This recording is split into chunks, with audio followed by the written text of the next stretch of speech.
I just bought a new house in a pretty nice neighborhood, one with a homeowners association, or HOA. Now, I've heard the horror stories about HOA letters, but this one seemed pretty relaxed. The rules were reasonable: keep your lawn tidy. We loved our new home, the kids loved the local park, and life was good. Then, one Saturday afternoon, I met Karen. I was in my garage, which I'd converted into a personal workshop. I love tinkering with cars. She marched right up to me, hands on her hips, and said, "You're making too much noise. This is a quiet neighborhood." "I'm sorry, ma'am," I said politely. I didn't realize I was being loud. She just scoffed, gave my workshop a disapproving glare, and marched off without another word. I shrugged it off. A few days later, I was outside mowing my lawn when she appeared again. HOA regulations state grass must not exceed 3 inches. Yours is 3¼ Before I could even respond, she spun on her heel and left. That's when I learned she was the head of the HOA. Over the next few weeks, Karen's visits became a regular occurrence. She'd complain about anything and everything. My trash cans were 2 inches too close to the street. A flower in my wife's garden was wilting. Apparently, she'd been terrorizing the neighborhood for years. Most people just gave in to her demands to avoid the hassle. But I'm not most people. The real showdown happened about a month later. It was a weekday, and I was getting ready to head to work. I came out to my driveway, dressed in my full, decorated uniform, and got into my official, marked police car. She ran right in front of my car, forcing me to slam on the brakes. My heart jumped into my throat. I rolled down my window, my hand hovering over the radio, ready to call for backup.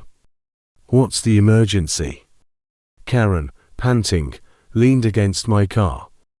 "You see," she continued, pointing to her luxury SUV parked down the street, "I seem to have run out of gas." "Ma'am," I said, trying to keep my cool, "this is a police vehicle. I can't just give you gas." "Don't be ridiculous," she snapped. "I see that big tank on your car. You have plenty." I took a deep breath. "Ma'am, that's not how it works. The best I can do is call for roadside assistance." Her eyes narrowed. "I am the president of this HOA. I have connections." This was unbelievable. "That's my final offer, ma'am," I said firmly. "Fine." She shrieked. "You'll regret this. I'd like to report a police officer who is refusing to assist me." She yelled into the phone. "He's being abusive and uncooperative." To report me to my own department. I just sighed and picked up my own radio. "Dispatch, this is Chief Miller," I said calmly. "I'm at my home address. We're about to get a call from a civilian at this location regarding an officer. It's a non-emergency civil matter. I have it under control." The dispatcher, a guy I've known for years, sounded confused. 10-4, Chief. We just got that call." I hung up the radio, just as Karen was finishing her tirade to the 911 operator. "They're sending someone," she said triumphantly. "You are in so much trouble. They're probably sending your boss." "What do you mean?"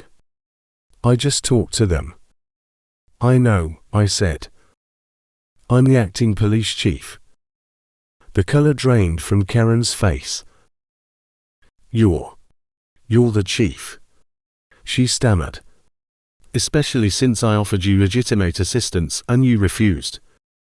She was speechless. Her mouth opened and closed like a fish out of water. "Now," I continued, my voice calm but firm, "I am late for work." She just shook her head numbly, unable to form words. "All right then," I said. "Have a nice day, ma'am." I put the car in drive and slowly pulled down her. The fallout was even better.